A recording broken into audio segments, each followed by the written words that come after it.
Welcome learners to our channel. Today we have a special science revision session packed with over 40 section B questions that have appeared in popular exams like Targeter, KJSEA, Distinction, NEC pilot exams, GALU mock exams, and most joint exams in Nairobi sub-counties. This video was highly requested by more than 100 learners through WhatsApp and numerous comments on our previous videos. If you have your own request, feel free to leave a comment or use a WhatsApp link in the pinned comment below. Before we dive in, don't forget to like, share to your friends, comment and subscribe so that we grow together. Let's get started. The first question, Olive wants to be an electrical engineer when she grows up. Which component of integrated science should Olive be interested in? So in this case, for Olive to be an electrical engineer, she should be interested in a component of integrated science known as physics. Physics, we define it as the study of matter and its relation to energy. So in this case, electrical engineer, which deals with electricity, circuit, electromagnetism, and energy. And in this case, all these topics are under physics. So understanding these principles is essential for designing and working with the electrical systems. Now, since we are revising, it's very important for us also to discuss other components of integrated science. And another component that we have of integrated science apart from physics is chemistry.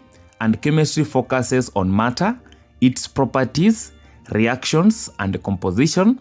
We also have another one called biology.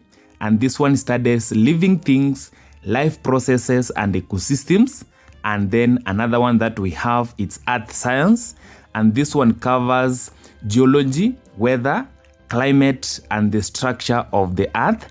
And then the last one that we have is environmental science, which examines the interaction between humans and the environment. The second question, define the following terms. The first term that we have here is atomic number. Atomic number is defined as the number of protons in the nucleus of an atom. Remember, we define protons as a positively charged, these are positively charged subatomic particle. So atomic number is the number of the positively charged subatomic particles. And these protons helps to define the chemical properties of an element and its position in the periodic table. For example, if you have an element like hydrogen, which has only one proton, therefore it means in this case, the atomic number of this hydrogen is 1 and its position in the periodic table is also position 1. If you have another one like carbon has 6 protons. Now these 6 protons, it means the atomic number is 6, since we have said the atomic number is the same as the number of protons, and therefore the position of this carbon, which is atomic number 6, is position 6 in the periodic table. So this atomic number helps us to understand the position of an atom in the periodic table and also even the chemical properties of the element. The second term that we are supposed to define is mass number, and mass number is defined as the sum. Sum in this case, it means addition. Is the sum of the total number of protons and the neutrons in the nucleus of an atom. So if you want to find the mass number, then you have to add the number of protons and the neutrons in the nucleus of an atom. For example, if you have an element like carbon, now this carbon, in its atom, it has 6 protons and also has 6 neutrons. So for you to get the mass number, then we have said you have to add number of protons plus number of neutrons. Therefore, in this case, it's going to be 6 plus 6. Therefore, the mass number is 12. Question 3. During a practical lesson, grade 7 learners tested the pH of 5 substances Q, Z, M, N, and K using a universal indicator. Classify the substances as strong acids, weak acids, neutral, weak base, or a strong base. So in this case, we have the first column for substance, then we have the pH value, then we have classification. And on this side of classification, we are going to classify either is a strong acid, a weak acid, a neutral substances, a weak base, or a strong base. So the first one, Q, has a pH of 8. Now I have introduced a pH scale down here. So where we have a pH value of 8 here, this one is a weak base. So here we say this is a weak base. Then the second one, that is Z, has a pH value of 1. If we look at our universal indicator pH chart down here, for a pH of 1, this one is a strong acid. So here we say this is a strong acid. And then M, we have a pH value of 7. When we look at the pH value of 7 on this scale, it is neutral. So here we say this substance is neutral. And then N, we have a pH value of 6. When we look at the pH value of 6 on this chart, it is under weak acid. So here we say this is a weak acid. And then now K, we have a pH value of 13. And if we look at this chart, the pH value of 13 is for strong bases. So here we say this is a strong base. So from 1 to 2, we have strong acids. From 3 to 6, we have weak acids. For pH value 7, it's a neutral substances. And from the pH value of 8 to 11, those are weak bases. And then finally, from pH value of 12 to 14, those are strong bases. Question 4. The elements below have atomic numbers. So here we have element X, atomic number 14, element Y, atomic number 17, element Z, atomic number 19. Now, before we proceed, what you need to note is that the atomic number is the same as number of protons in the nucleus of an element. And for an electrically neutral element, number of protons, which we have said is the same as the atomic number, is the same as number of electrons. It's the same as number of electrons. This is very important for you to note. If you know the number of protons, then you will know the number of electrons. So in this case, we know the atomic number. It means we know the number of protons, and therefore it means we can know the number of electrons.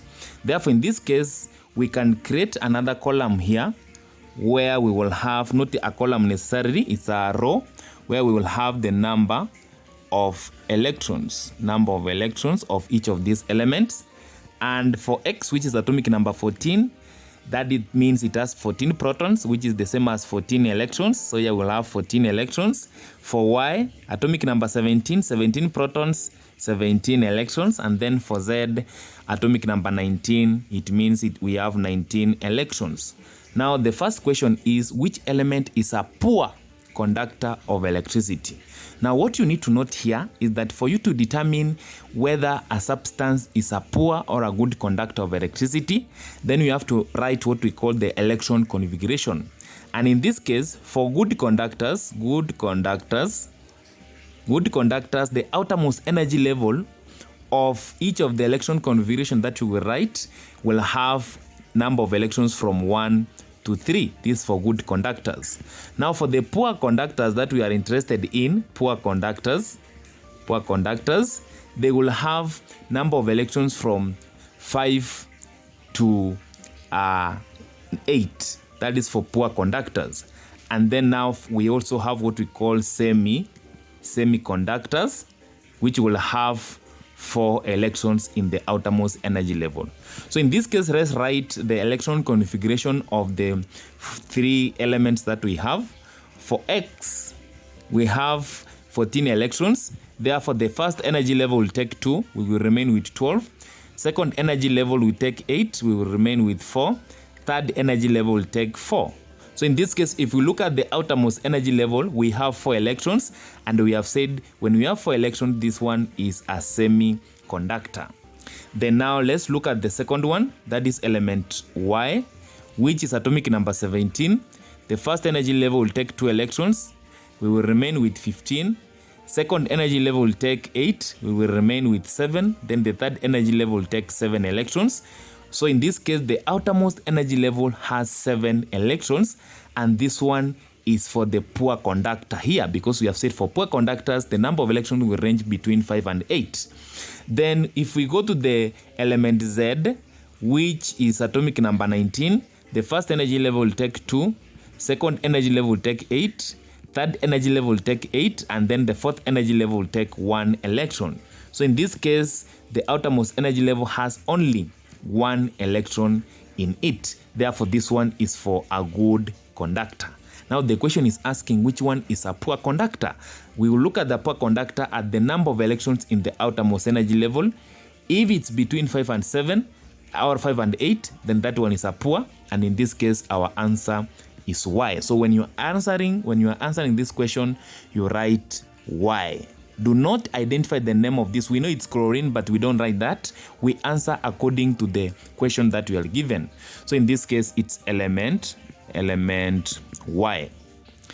Question B, write the electronic configuration of X. Electronic configuration of X, we have already written it up there. In this case, we have X has 14 electrons. Therefore, in this case, we will write our electron configuration as 2. Second energy level will take 8. Third energy level will take 4. So this is the electron configuration of X.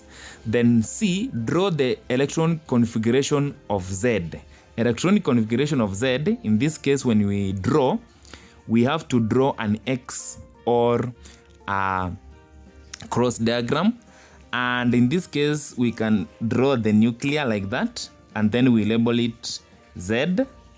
And then we draw the first energy level, and in Z, the first energy level takes only 2 electrons. So in this case, we will have 2 electrons. Second energy level will take 8 electrons. So in this case, we would write or draw 8 electrons, 1, 2, 3, 4, 5, 6, 7, and 8.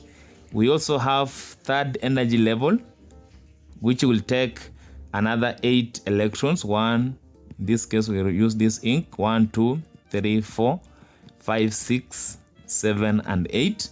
And then finally, we have the fourth energy level, which will take only 1 electron. This is a cross diagram for element Z, which shows the electronic structure of element Z.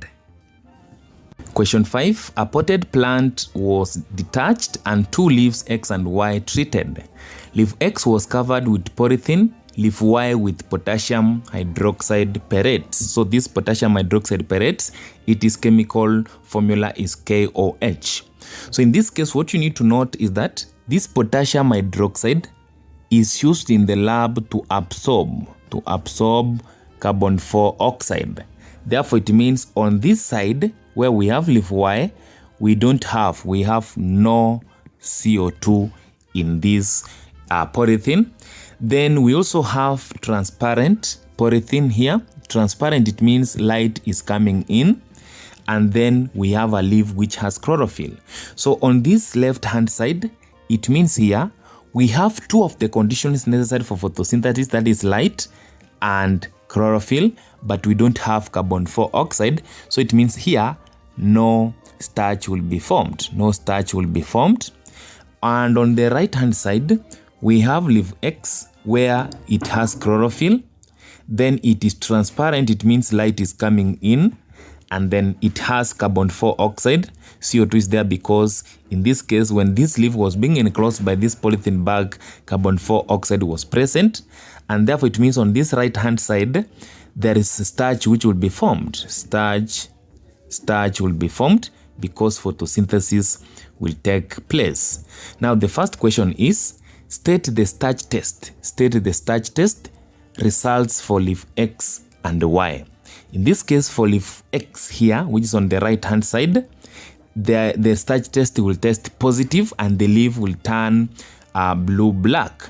The reason why this leaf turns blue-black in iodine solution is because all the conditions necessary for photosynthesis are present. That is light, energy, carbon 4 oxide in the polythene, and also chlorophyll in the leaf. And therefore, in this case, the test will test positive.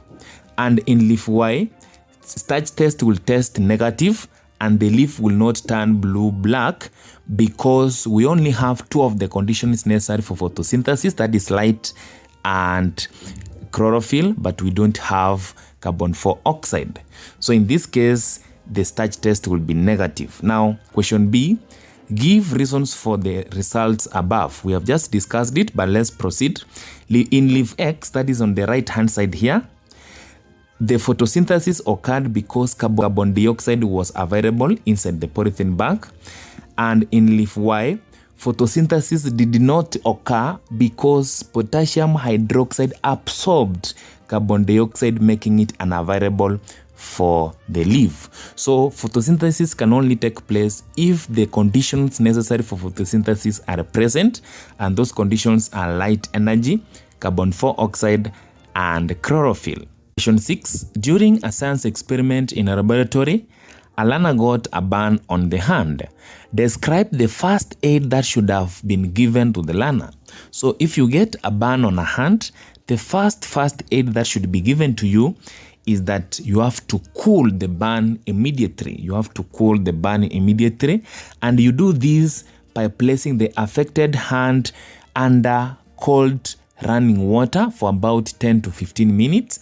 And the purpose of doing this is to reduce heat, pain, and also prevent further tissue damages.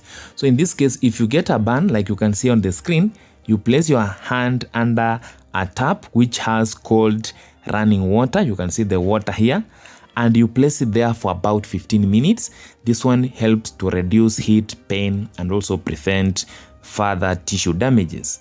Then the second first aid that should be taken is to apply a suitable burn ointment. In this case, you can place something like an antiseptic or a soothing cream, and you do it gently on the affected area, and this one helps to prevent infection and also promote healing. Then the third one that you should do is to cover the burn, and you do this with using a clean, dry, and non-stick dressing cloth to protect it from germs. Question 7. The picture shows a bottle containing medicine. So here we have a bottle which is written as syrup, and it has other writings, like in this case we have calcium carbonate, we have sodium alginate, and then we have sodium bicarbonate. And then the first question, from the label on the bottle, identify 2 elements that are present in the medicine. But remember, an element is defined as a pure substance that cannot be split into any simple amine by any chemical process. So in this case, for us to identify the element present, then we must first know the formula of the compounds which are present in these labels. Like in this case, for calcium carbonate, the formula for calcium carbonate is CaCO3.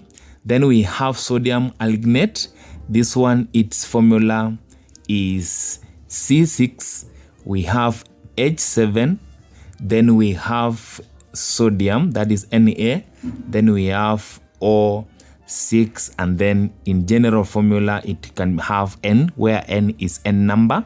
Then we also have what we call sodium bicarbonate, and it's written as sodium, in this case, hydrogen carbonate, like that. So in this case, for us to identify the elements present, then we can now use these symbols to identify, like Ca, this is calcium, this calcium as an element. This one is carbon, this one is oxygen. Then this one, H, is hydrogen, sodium, this Na is sodium. Then this one, of course, we have said is oxygen. Then Na here it's just a repetition of what's above. Na is sodium, H is hydrogen, then we have C, carbon, and O, oxygen. So therefore, in this case, we can now name these elements present. The first one is calcium, second one we have sodium, then the third one we have carbon, The fourth one we have oxygen, and then the fifth one we have hydrogen. Then question B, write the chemical symbol of one of the elements identified in A above. Like in this case, the chemical symbol, we can see them on these formulas. So for calcium, we have Ca. For sodium, we have Na. For carbon, we have C. For oxygen, we have O. Then for hydrogen, we have H.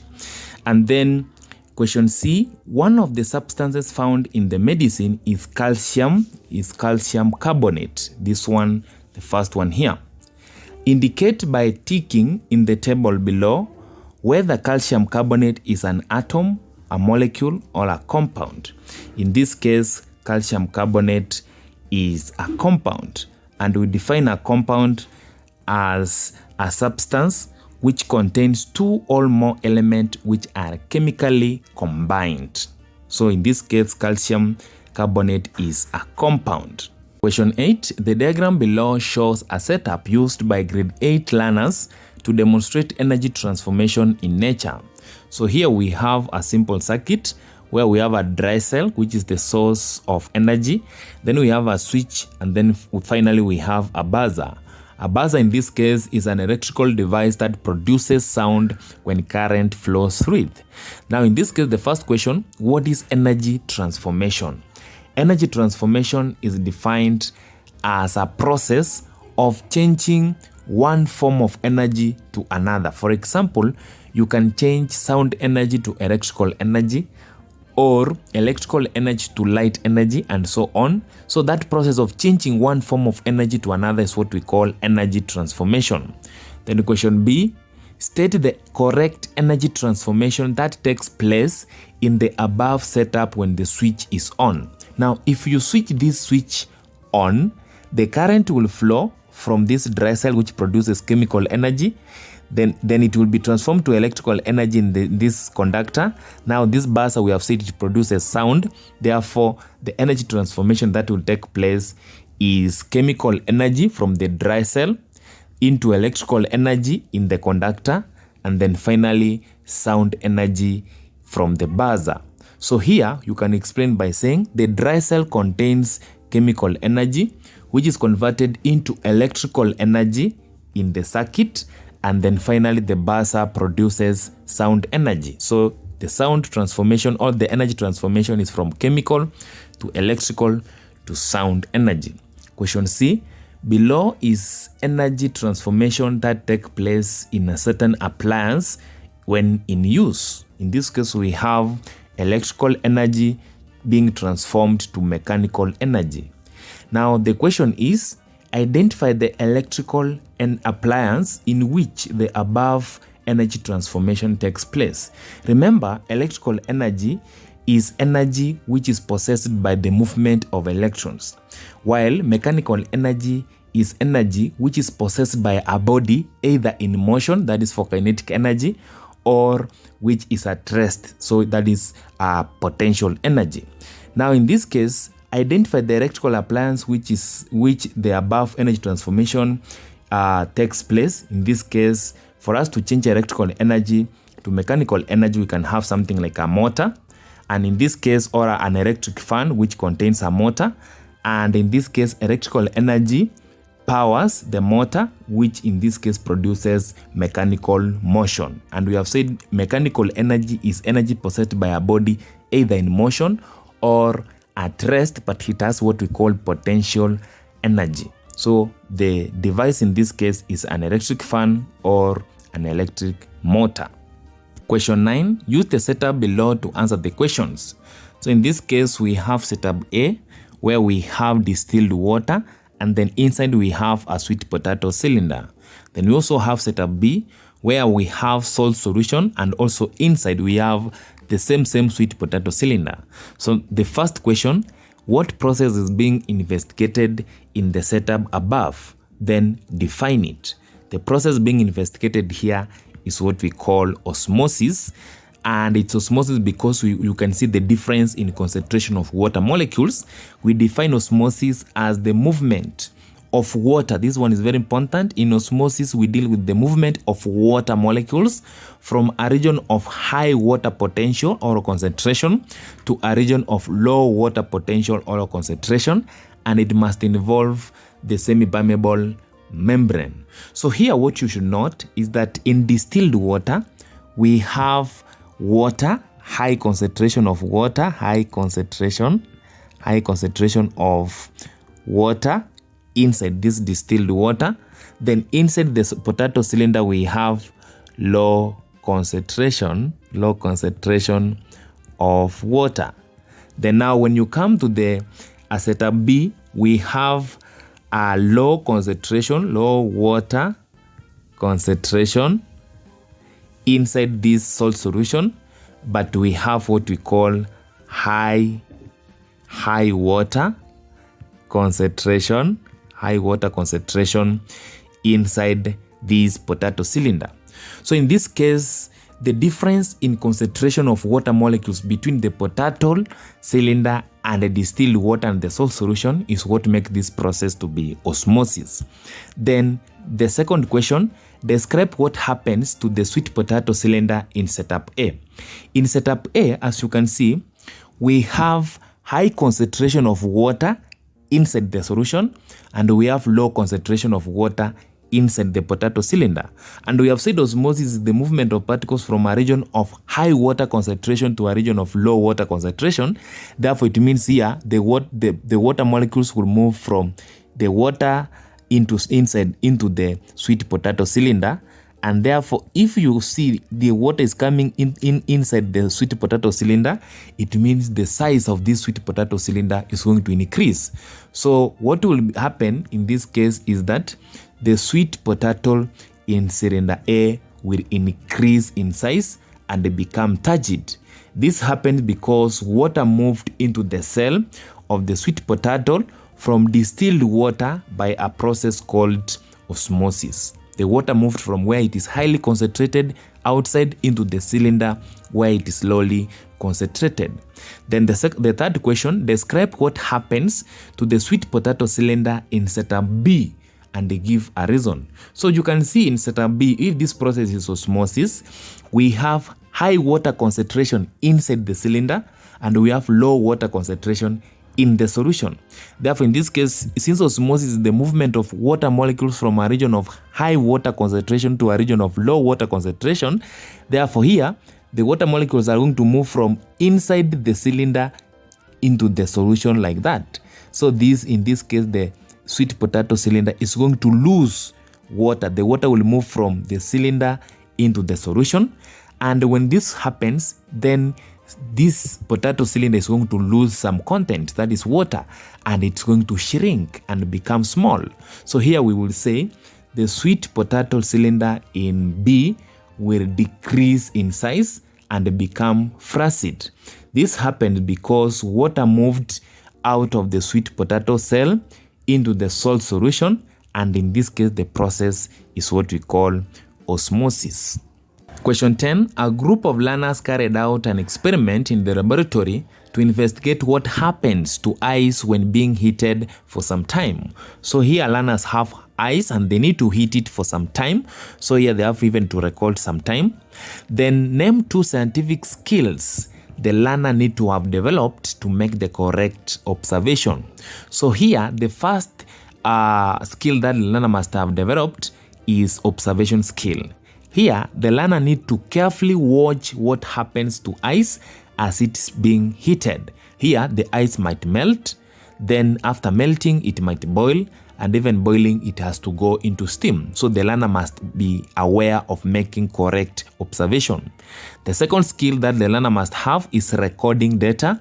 Here, they must write down the changes in temperature and the state. If it's changing, the temperature is changing from 2 degrees Celsius to 3, or the state is changing from solid to liquid, the learner must be able to record that data accurately.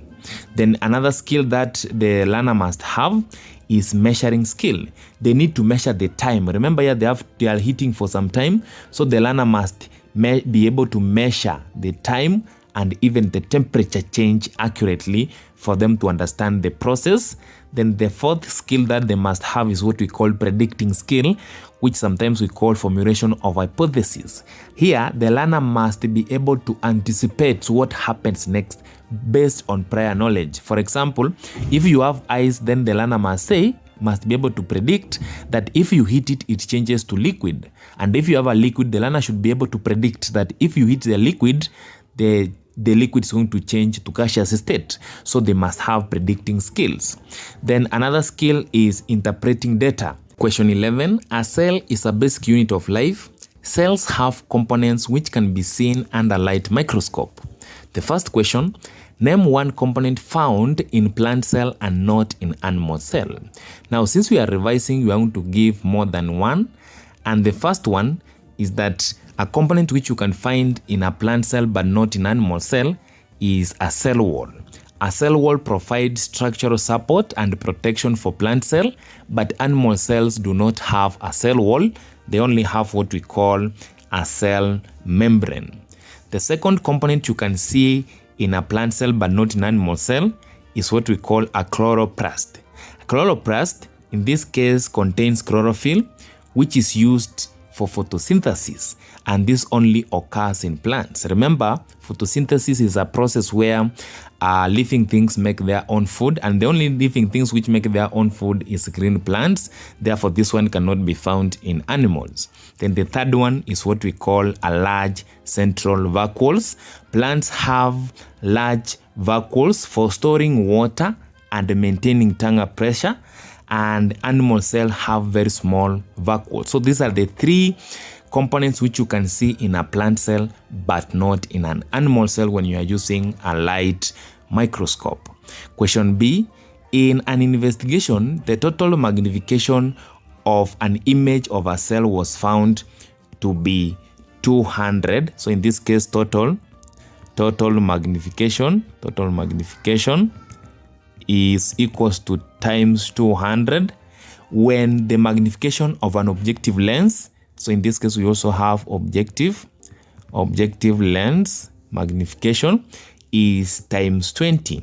Now the question is, work out the magnification of the eyepiece. So we are looking for the eyepiece magnification. Eyepiece magnification, that's what we don't have. Now what you need here is a formula. Total magnification is equals to objective lens magnification times the eyepiece lens magnification. So in this case, we have total magnification as times 200 is equals to objective lens magnification, we have times 20, then times the eyepiece lens magnification, which we don't have in this case. So for us now to obtain the total or the eyepiece lens magnification, we will divide all through by times 20 divided by times 20.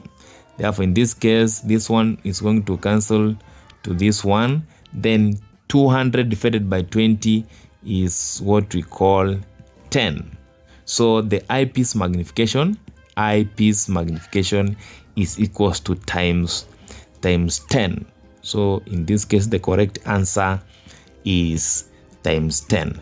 Question 12. The pictures below were taken by learners during a visual art class. So here we have learner 1 with a rusted nail, learner 2 with a broken bottle, learner 3 with a stretched rubber band, and then learner 4 with a sharpened pencil. Then the question is, the integrated science teacher used the pictures to explain physical and chemical changes in substances. Then the first question, identify the learner whose picture was used to explain chemical change. Remember, chemical change is a change where the reaction is irreversible. And in this case, when we look at the rusted nail, we look at the broken bottle, we have a stretched rubber band and a sharpened pencil. A rusted nail is what we call a chemical change, since rusting is a chemical process where, remember, in rusting, iron reacts with oxygen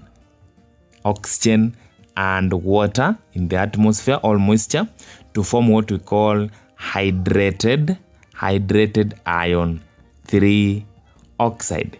And this process is irreversible, and as you can see, a new substance is formed.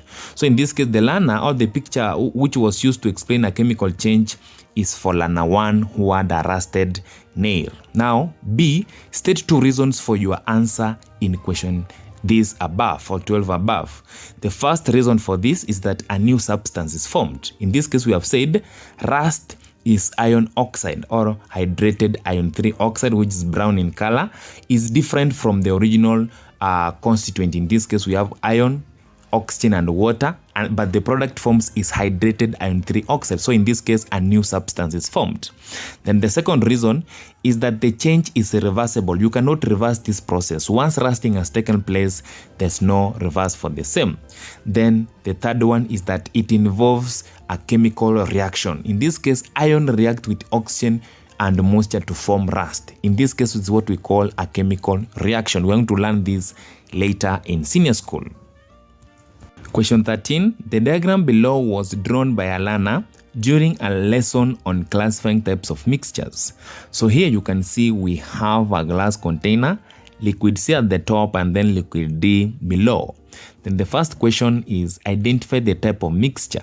So for us to identify the type of mixture here, we have to look at the distribution of particles of these two substances. And we can see clearly that the substances are not, or the particles of these substances are not evenly distributed because they form distinct layers. And therefore, the type of mixture where particles form distinct layers is what we call heterogeneous mixture. In heterogeneous mixture, the components are not uniformly distributed and therefore they form distinct layers, as you can see in C and liquid D. Then question B, describe how the liquid in this mixture can be separated. Now here we can separate these two liquids in two ways, but we're going to discuss one in this case. And the one that we're going to discuss is what we call using a separating funnel. And here you will place liquid D, this is liquid D, and then this is liquid C. And then after you open this tab, you will have your liquid. The liquid D will flow fast due to difference in densities. Now here you use a separating funnel, and then the first step is that you pour the mixture into the separating funnel. Like in this case, you can see you pour these two mixtures here. You will have liquid C at the top, liquid D below. Due to difference in densities, D is more dense than C. And then allow the liquid to settle into layers. Denser liquid will be at the bottom. So here you can also say this liquid D is more denser. This one is denser. Then another step that you will take is that open the tap. You open this tap to drain the liquid at the bottom. In this case, liquid at the bottom is liquid D. And then you will obtain liquid D in this beaker below here. And then liquid C will remain inside this separating funnel. After you have collected all liquid D, then now you can bring another beaker and also open the tap and collect liquid C. So that's what we call using a separating funnel. Another method that you can use, you can discuss it later, is what we call decantation. 14. The kidney disorder where solid masses form substances like minerals and salt in the kidney is known as, this one is known as the kidney stones. Question 15. Study the diagram below and answer the questions that follows. So here we have a skull, and you can see it has parts labeled molars, premolars, we have incisors, we have horny part, and this part labeled E. Then the first question, the part labeled E is there, this part here. This is what we call a diastema. Then B, write 3 adaptations to the mode of feeding of the animal with the dentition shown above. In this case, the first adaptation is that it has a diastema, and this diastema provides a space for the tongue to move and manipulate food during chewing. The second adaptation is that it has a horny part, and this horny part provides firm surface against which lower incisors press crops and the grass against vegetation during feeding effectively. Then the third adaptation is that it has broad, ridged molars and premolars, and this one helps in grinding fibrous plants and materials. And you can see we have very broad molars here and premolars. Then question C, the dentition in the diagram above belongs to which class of animals? The class of animal in which this dentition belongs to is what we call the herbivore. This is because of the presence of a diastema, horny part, and the grinding molars. These are typically herbivore adaptations. Question 16. Classes of fire are categorized depending on the type of material and fuel for burning. Learners identified some materials in their environment and grouped them into classes of fire as shown in the table below. So here we have class A, where they identified a paper, wood, plastics. Then class B, where they identified paraffin, oil paint, and petrol. And as you can see here, for class A, we have a sample of a paper burning. Then for class B, we have a paraffin or petrol inside a beaker burning.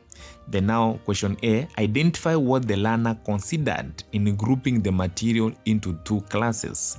Now what the learner considered is the type of fuel or materials involved in the fire. Now for class A, fire involving solid combustible materials like paper, wood, and plastic. That one they categorized in class A. And then for class B, fire involving flammable liquids like paraffin, oil paint, and petrol. So they considered the type of fuel or materials being involved in the fire.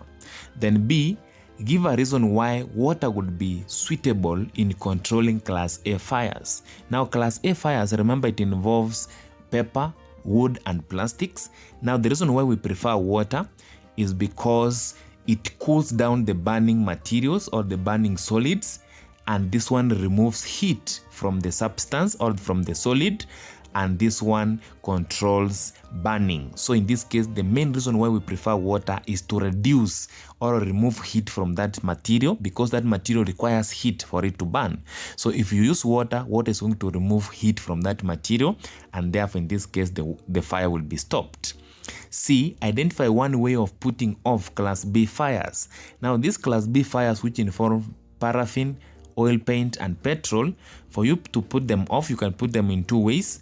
One, you use a foam extinguishers or carbon dioxide extinguishers to smoother the fire and cut off the oxygen. Or in this case, another way, you can also cover it with blanket, fresh leaves, and also a sand for you to stop class B fires. Question 17. The picture below shows a setup used by grade 7 learners to classify materials as either magnetic and non-magnetic materials.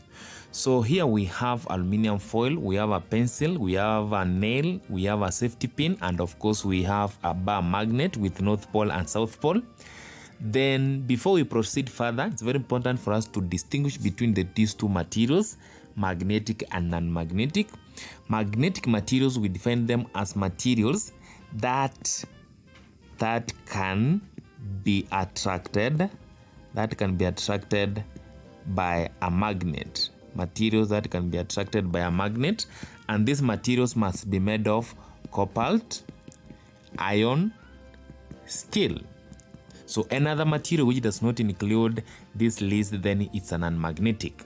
Then for non-magnetic material, we define them as materials which cannot be attracted by a magnet. And the list of these materials is more than what we expect, because if they are not cobalt, iron, and steel, then those materials can never be attracted by a magnet. So in this case, let's look at the options that we have here. This one, aluminum foil, is not among cobalt, iron, and steel, so this one is non-magnetic. So it cannot be attracted by a magnet. We have a nail here, and nails are made of iron. This one is magnetic because iron is part of materials which are magnetic materials. Then we have a pin. Pins are made of either steel or iron, so this one is also magnetic. Then we have a pencil. A pencil is made of this black part is for graphite, and then the other one is wood, so this one is also non-magnetic. magnetic because we only have carbon and wood. Then of course a magnet is a material that can attract magnetic materials. So the question is, identify two materials which cannot or which will not be attracted when the magnet's brought close to it. So in this case, the material which cannot be attracted by a magnet, we call them non-magnetic materials. And in this case, we have said the first one that we have is aluminum foil. The second one that we have in this list is what we call a pencil. So here, the first one is pencil, and then the second one is aluminum foil. The rest can be attracted by a magnet. We have safety pin, we have a nail, because they are magnetic materials. Question 18a. Grade 7 learners were provided with the following materials and apparatus in the laboratory. The first thing that they were provided with is a flower petals. Second one is a mortar and pestle. The third one is a beaker. Fourth one is a propanol. Then the fifth one is a filter paper with a funnel. Then the first question is, describe how the learners would use the materials and apparatus to prepare the acid-base indicator. So in this case, the first step that they could have taken is to take the mortar and pestle. In this case, you can see here, we have this what we call a pestle. This wider one, we call it a mortar. Then these are flowers. So they take the mortar and pestle and they crush the flower petals. So in this case, the first step is to crush the flower petals using a mortar and a pestle. And the aim of doing this is to release a pigment which is sensitive to pH, which we call anthocyanin. Then the second step is to extract the pigment using propanol. In this case, what you do after crushing, then you transfer the crushed petals into a beaker and then add propanols, which is an organic solvent. When we talk about organic solvent, we are talking of a solvent which is different from water, which we call a non-polar. A solvent which can dissolve colors and pigments. Remember, water cannot dissolve colors because it's polar. It has positive charge and negative charge. So in this case, you add propanol because it's an organic solvent, and this one, it will dissolve the pigment which we have called anthocyanin from the petals. And then the third step that you make is to filter. You filter the mixture. You pour the mixture through the funnel line with a filter paper into another beaker. This one is going to separate the solid petals which you will obtain as residue from the colored solution, and then you will remain with the pigment inside the beaker as a filtrate. Then the last one that you do is to collect the filtrate. Now the filtrate is the one which will penetrate the filter paper. Once you collect it, now you will use it as an acid-base indicator. And this acid-base indicator can show different colors when you place it under different substances with different pH. Question 19. Learners observed an animation of the process of implantation in human beings. A. Describe the process of implantation as observed in the animation. So in this case, whatever they observed is after the process of fertilization at the fallopian tube, the zygote or the fertilized egg attached itself into the uterus walls. Like in this case, fertilization took place here at the fallopian tube. This is what we call a fallopian tube. Then after that, they observed this fertilized egg moving and being attached here in the uterus wall. This is what we call a uterus. So this is what they observed. This fertilized egg, which we call a zygote, being attached at this uterus wall. Question B. Name a process that must occur just before implantation can take place. So we have just mentioned it. At this fallopian tube, whatever happened there was fertilization, where the sperm met with the ova, and then after that they moved to be attached in the uterus wall. So the process that must occur before implantation is what we call fertilization, which we define as a process where a sperm cell from the male unites with the egg cell, from which we call the ovum, from the female, to form a new single cell called a zygote. And you can see it here. If you have sperms and then they meet with this ovum, this is sperm, they will form what we call a zygote, and this is what we call a fertilization. Question 20. The diagram below represents a section of human skin with parts labeled E and F. So you can see here we have part E and then we have part F. Then the first question, name the part labeled F. This part labeled F here is what we call a dermis. And above it we have what we call epidermis, and below it we have what we call hypodermis. So in this case, the one which is labeled at the middle is what we call a dermis. Then B, state the function of the part labeled E. This part labeled E, here we call it a pore. And the function of this pore is that it helps in temperature regulation and also excretion of waste, that is water and salt products from the body. Question 21. A learner seated at the back of a classroom applied a perfume, and soon after, the smell of the perfumes had spread throughout the classroom. One of the learners said the smell had spread by the process of osmosis. Question A. Do you agree that the smell spread by the process of osmosis? Now let's look at osmosis. Osmosis is the movement of water molecules from a region of high water concentration to a region of low water concentration through a impermeable membrane. In this case, we don't have water molecules, we have a perfume. In this case, we also don't have a impermeable membrane. Therefore, it's no. This process is not osmosis. Now, question B, explain your answer above. Why is it not osmosis?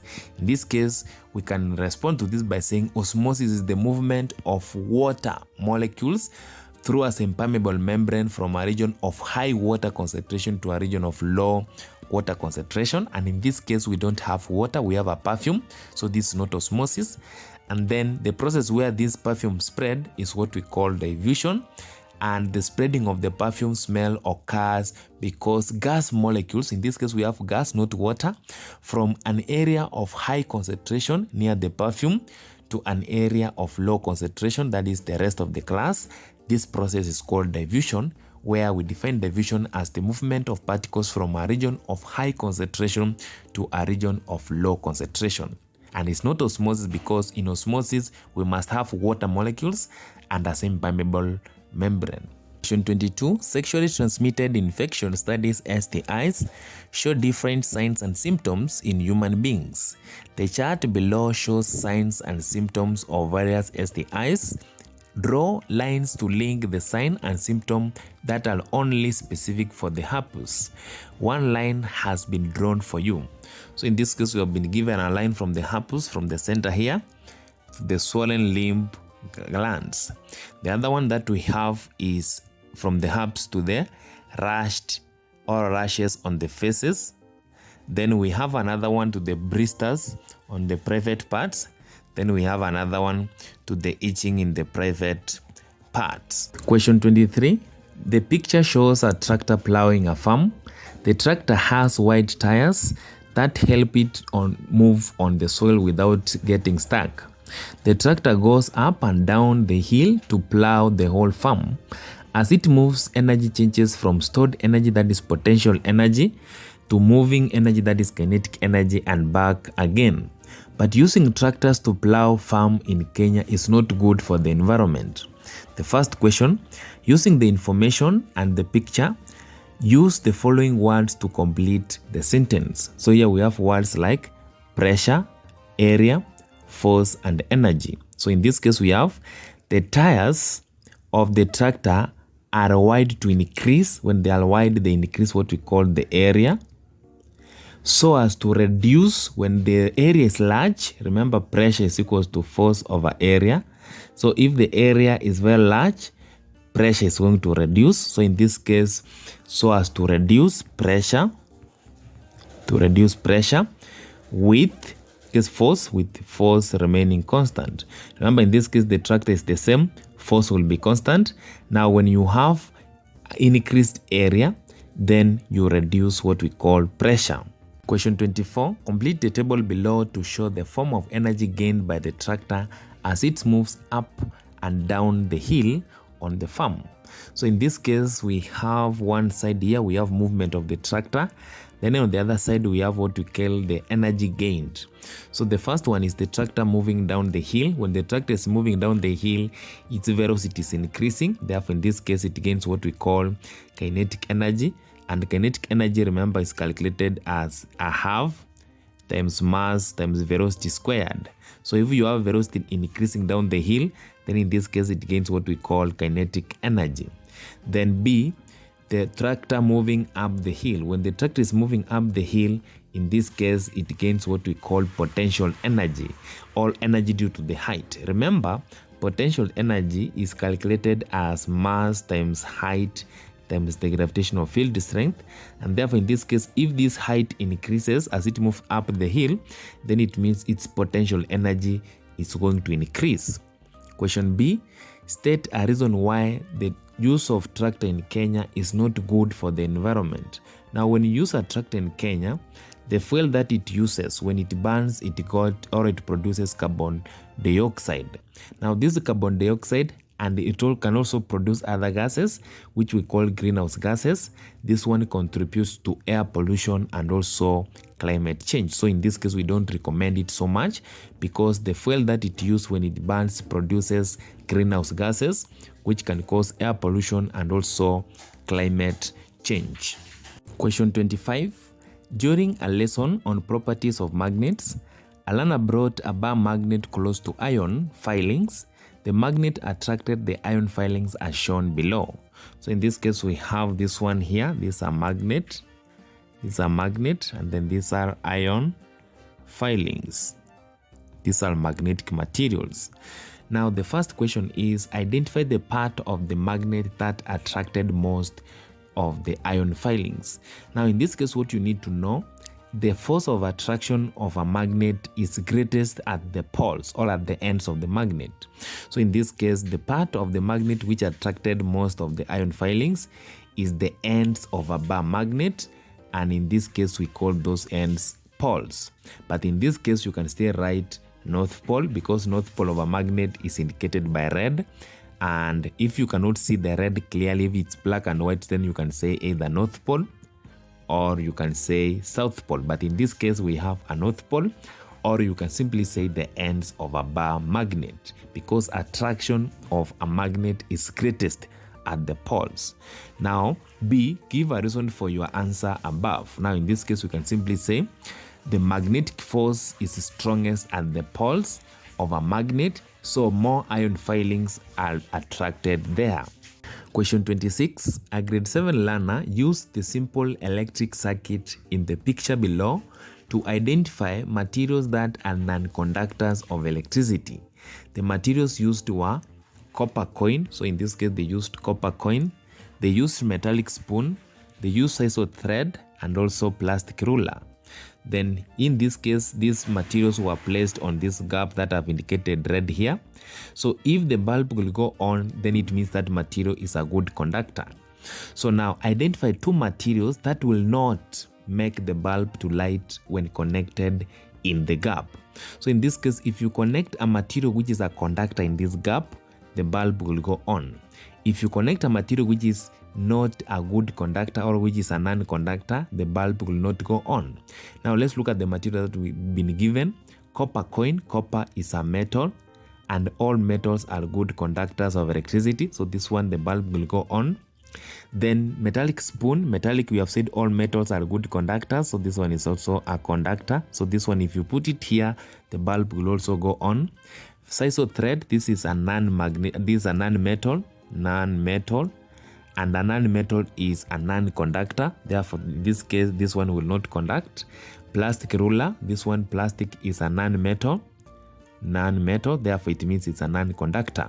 So therefore, in this case, the materials which the bulb will not go on, the first one is a sisal thread, which is a non-metal, also a non-conductor, and also a plastic ruler, which is a non-metal and also a non-conductor.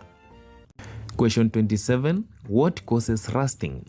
Rusting can be caused by the presence of iron, oxygen, and water, which sometimes we call moisture, in the environment. So in this case, for rusting to take place, there must be conditions necessary for rusting, and this one are One is iron, so this is the first thing that causes rusting. The second one is oxygen. Then the third one is water, or what we call moisture. So this is what causes rusting. But this process can take place even faster in presence of acid and salty environment. So what causes rusting is iron, oxygen, and water, but this process can be fastened in presence of acid and salty conditions, even in high temperature. Then question 28, describe two effects of rust on metals. So since we are revising, we can give more than two. The first one is that it weakens, or a weakening of the metal. Rustings eat away a metal, reducing its strength and making it brittle. Brittle substance is a substance which can break easily. The second one is that it damages the appearance. Rusting causes discoloration and rough surfaces, making the metal look unattractive and corroded. Another effect is that economic loss. Rusting leads to frequent replacement or repair of metal structures and tools. This increases the maintenance cost. Another effect of rusting is that structural failure. Rusting weakens bridges, vehicles, and building, which can cause accidents and collapse over time. Question 29. Juma noticed that the leaves of beans planted in her garden are broad and flat. How are the broad leaves advantageous for photosynthesis? So in this case, the first advantage of broad leaves in photosynthesis is that they provide large surface area to absorb more sunlight, which is necessary for photosynthesis. Then the second one is that they allow sufficient gas exchange. When a leaf is large, it means it has also more stomata, and in this case, there's more and sufficient gases exchange, where carbon dioxide can move from the environment to the leaf for the photosynthesis, and also oxygen produced during photosynthesis can move from the leaf to the environment. And in this case, large surface provides what we call numerous stomata, which are spread on the large surface of the leaf. Then question 30, Martin was given an atom with 14 protons. So in this case, we have 14 protons and then 16 neutrons. Calculate the mass number of the atom and explain how Martin arrived at the answer. Now in this case, what you should note is that at the mass number is equals to number of protons plus number of neutrons. So in this case, if we have the atomic number, which is 14, which is the number of 14, that's the number of protons, then in this case we can get the mass number as 14 protons plus 16 neutrons, and in this case we're going to get 14 plus 16, this one is going to be 30 atomic mass unit. So the mass of the element, or the mass of the atom, is 30 atomic mass unit, but for your case you can just write the mass is 30. Question 31. Jump was asked to show electron arrangement of an atom with 6 protons, 6 neutrons, and 6 electrons. Draw a dot or a cross diagram to represent the atom. So in this case, what we do, we must draw the two of them. Since we are revising, we will draw a dot diagram and a cross diagram. But before we do that, we must know the number of electrons that this atom has. And in this case, we have been told we have 6 electrons. So here we have 6. Then now from here, we must also write the electron arrangement. 2 electrons will be taken by the first energy level. The remaining 4 electrons will go to the second energy level. Now we begin with a dot diagram. In a dot diagram, we will draw the nuclear, where we will give the chemical identity. Chemical identity is given by the number of protons, 6 of them. Then now the first energy level will take these 2 electrons. So in this case, we draw dots, 1, 2 electrons. Then the second energy level now will take the remaining 4 electrons. and in this case it take this 1. Remember, now we are drawing dots and they must be uniform throughout the atom. In this case, 4 electrons. So you don't mix dots and crosses. If you have decided to use dots, you use dots throughout. Now let's go to the cross diagram. In this case, let's move to cross diagram. Remember, the electron arrangement is the same, 2, 4. Therefore, in this case, we will draw the nuclear, where we will show the chemical identity, and I've told you, you must indicate the number of protons, or if we have a symbol, you indicate the symbol of the element. Then the first energy level is going to take 2 electrons. Now we are using crosses, and remember, electrons must be found in pairs, so you must indicate 2 electrons close together. Then now you will also have the second energy level, where we will have another 4 electrons, 1, 2, 3, 4. I hope you have noted that I've placed 2 electrons close to each other. Now in your exams, you have to decide the one that you will draw, because you have been told to draw a cross or a dot diagram. So I've drawn the 2 so that I show you how to do it, but in an exam you decide you use one. Then question B, which element does the above diagram represent? Now in this above diagram, we have to look at the chemical identity, and the chemical identity is given by the number of protons, atomic number 6. So in this case, we have 6 protons, and 6 protons is the same as atomic number, and atomic number, it means in this case this element is position 6 in the periodic table, and the element which is position 6 in the periodic table is carbon. So we use the number of protons to determine the name of the element in these diagrams that we have drawn above. Question 32, define the following terms. The first one is hard water. Hard water is defined as water that contains dissolved salts of calcium and magnesium.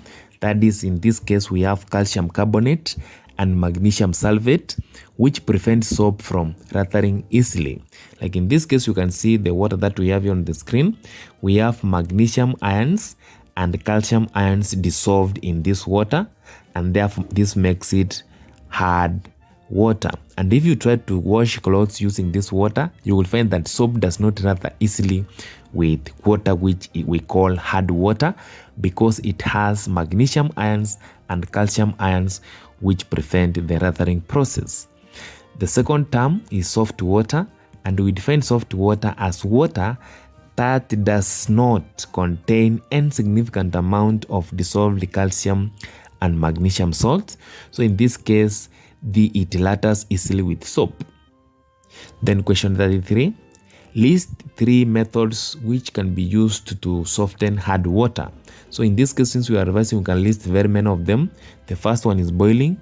Second one is adding washing soda, which we call sodium carbonate. The third one is ion exchange, and is the one that we can see on the screen, where you replace the magnesium and calcium ions with sodium ions so that you make it soft. Then we also have adding slaked lime, that is lime softening. We also have distillation, and in this case we use simple distillation. We have reverse osmosis, and we also have adding caustic soda, or what we call soda ash. So you can use any of this method to remove the magnesium and calcium ion, and in that process we call it softening hard water. Question 34. List the 3 parts of the internal structure of the leaf as seen under a light microscope. Now, if you use a light microscope, you can be able to see a significant number of parts of the internal structure of the leaf, and one of it is what we call the upper epidermis. This part here, you can see it clearly using a light microscope. The other one that you can see is a periset mesophyll. This one here can be seen clearly using a light microscope.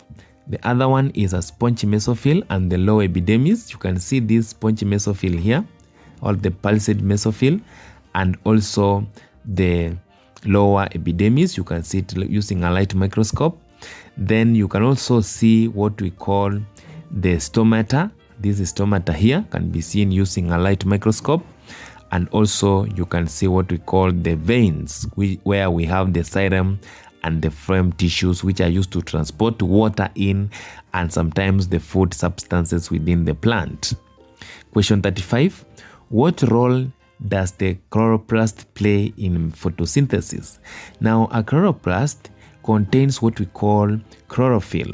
Now, this chlorophyll is the one which is used to trap light energy from the sun, and this light energy is used to convert carbon dioxide and water into glucose and oxygen during the process of photosynthesis. So the role of chloroplast is to trap light.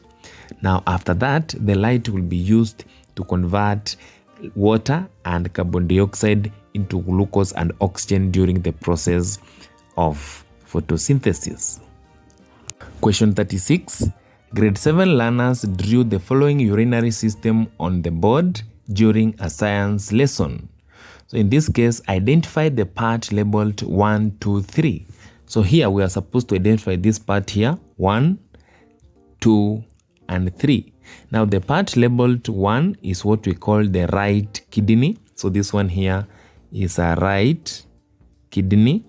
Then the part labeled 2 is what we call a ureter. This one here is a ureter. Then the part labeled 3 is what we call a urinary bladder. So this one is a urinary bladder. Then the rest of the parts, we can have them here. We have the renal vein, we have the urethra, we have the left kidney, we have the renal artery, the aorta, and many other parts. But in this case, we are supposed to respond to part 1, 2, and 3, which is the right kidney. We also have the ureter, then we have the urinary bladder. Question 37. Name 3 excretory organs. So here we have the first excretory organ as the kidneys, and this one removes nitrogenous waste like urea and from blood. Then the second one that we have is lungs. Lungs excrete carbon dioxide and water vapor during respiration. Then the third one that we have is the skin, which excretes water, salt, and a small amount of urea through the sweat. Question 38. List 3 applications of metals and alloys in real life. The first application is the construction of buildings and bridges. And in this case, we have an example of steel, which is an alloy of iron and carbon. And this steel is used because it's very strong and durable. And in this case, it does not rust easily. So it's used to support heavy loads like bridges and also tall buildings.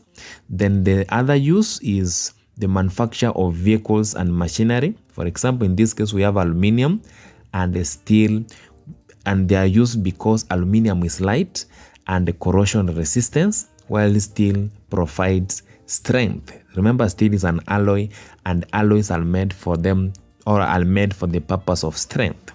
Then the other one that we have is making of cooking utensils and cutlery. For example, in this case, we have stainless steel, which is an alloy of iron, chromium, and nickel, and is used because they are resistant to rust and easy to clean. Question 39. The diagram below represents a laboratory apparatus used by learners to carry out investigations. So here you have an apparatus which we call a light microscope. It's a light microscope. And then the first question is, name the part labeled A. The part labeled A is what we call an objective lens. Then B, state the one function of the part labeled B. The part labeled B here, we call it a diaphragm. And the function of a diaphragm is to control the amount of light passing into the stage. The amount of light passing into the stage. Now we also have other parts of this microscope, and we can state them and give their functions. Like in this case, we have what we call an eyepiece. An eyepiece magnifies the image formed by the objective lens, and it usually magnifies it times 10. Then we also have what we call an objective lens, that is the part labeled A, this one here. And its function is to provide different levels of magnification for the specimen. We also have what we call the stage. It holds the glass slide containing the specimen. We also have another part called the stage clip. secures the slide on the stage. We have another one called the course adjustment knob, which moves the stage up and down for rough focusing. We also have another one called the fine adjustment knob, and in this case it fine-tunes the focus for the clear image. We have another one which we call the support or the arm, which supports the upper part and is used to carry out or to carry the microscope. We have another one called the base, provides stability and supports the microscope. We also have the mirror or the light source, which directs light through the specimen for the viewing. We have another one called the diaphragm, that is the part labeled B here. It controls the amount of light reaching the specimen. We have another one which we call the condenser, and this one, it focuses light into the specimen. And then we have another one called the revolving nose piece, and this one holds the objective lens and allow switching between them. So in this case, I want you to go look at this microscope, identify these parts which we have given their function for effective revision. Question 40, study the diagram below. So in this case, you can see we have a diagram here where we have a fractionating column, we have a thermometer, we have a Libby condenser, we have water in, water out, coke, then we have source of heat, we have a mixture of ethanol and water, and this liquid here. Then now the question is, the diagram above represents a method of separating a mixture. The method is known as, now in this case, since we have this fractionating column, this is what we call fractional distillation. Distillation is fractional distillation because it has a fractionating column which contain beads, which allows a liquid whose boiling point has not been reached to cool and come back into the flask until its boiling point is reached. Then it has a Libby condenser. So in this case, fractional distillation is different from simple distillation because simple distillation does not have a fractionating column.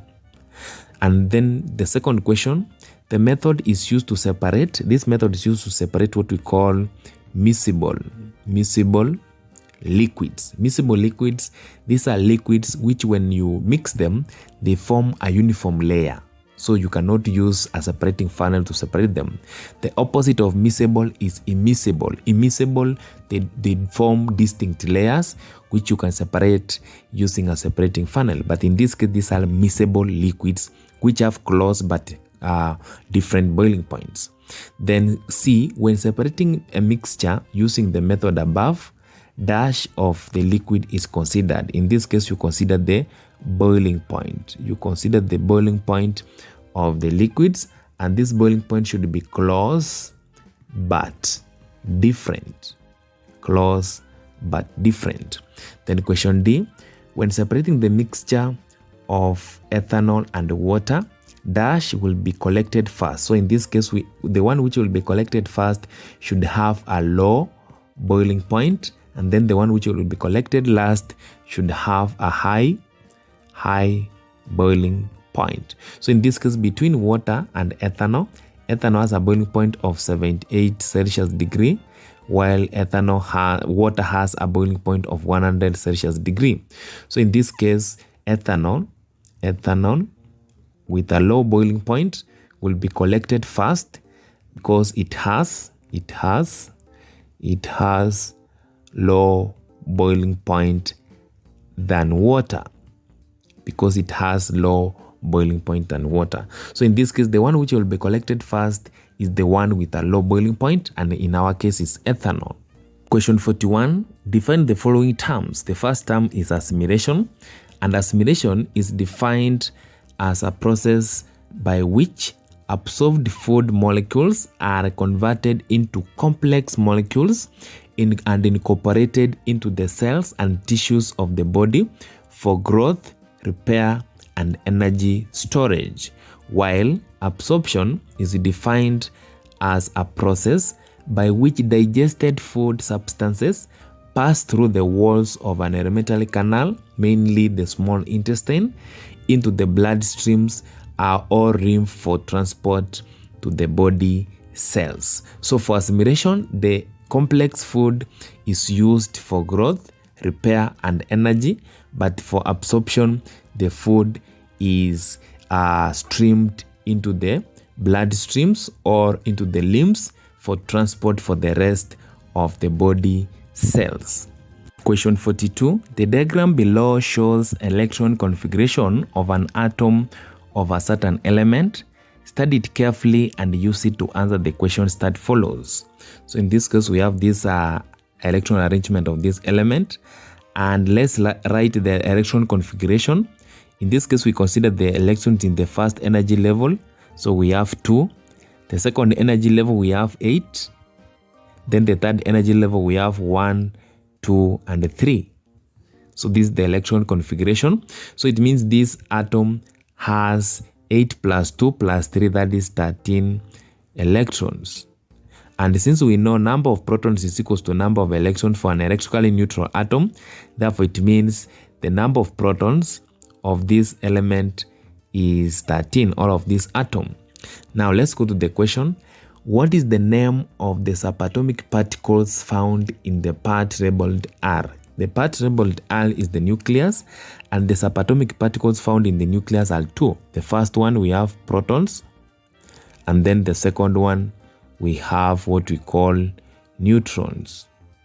So these are the 2 subatomic particles found in the part labeled R. B. Classify the element whose atom is shown above as a metal or a non-metal. Now, for you to identify as an atom, whether it's a metal or non-metal, you have to write its electron arrangement. That is, in this case, 2, 8, 3. And then you look at the outermost energy level. If the electrons are between 1 and 3, this one is a metal.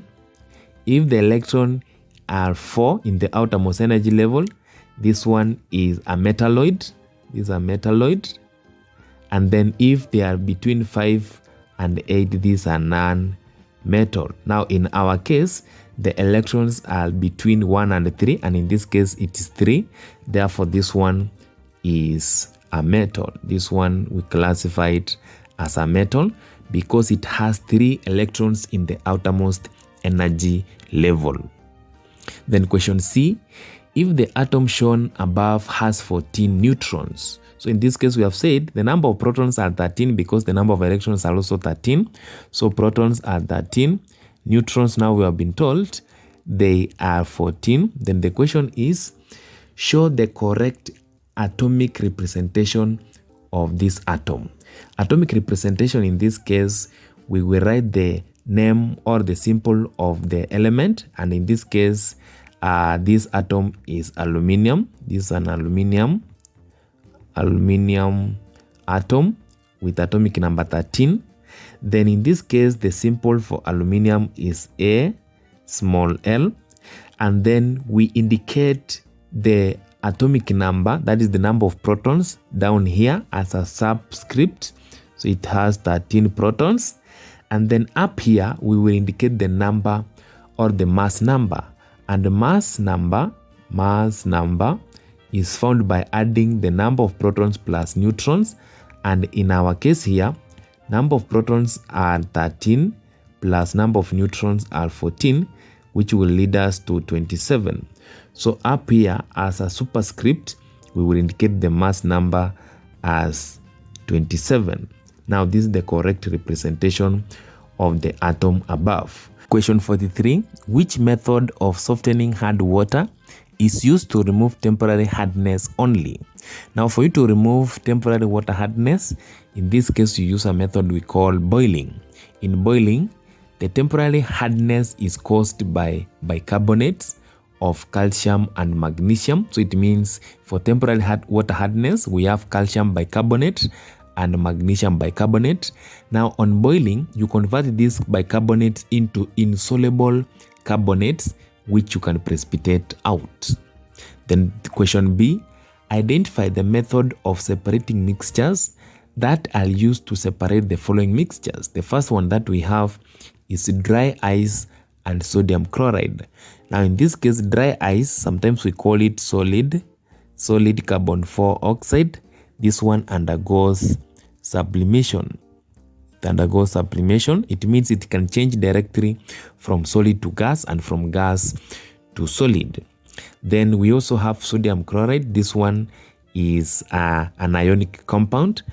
It can dissolve in water. So in this case, what you use a method which we call sublimation, where dry ice, which is solid carbon 4 oxide, will undergo sublimation. It means it will change from solid to gas directly, and then in this case it will leave sodium chloride behind. So in that case, you could have separated the two substances. Then the second question, saturated solution of copper 2 sulfate. Now, saturated solution of copper 2 sulfate, remember, saturated solution is a solution that does not, or which cannot dissolve any more solute at a certain temperature. Therefore, in this case, it means if you cool this substance, then it's going to form crystals. And in this case, the method of separation that you will use is what we call crystallization, where you will cool the saturated solution, and in the process, crystals will form. So that will mark the end of our lesson today. Don't forget to subscribe, like, leave a comment and any suggestion. You can also post any question that you have. And again, you can share with your friend so that we can share this knowledge together.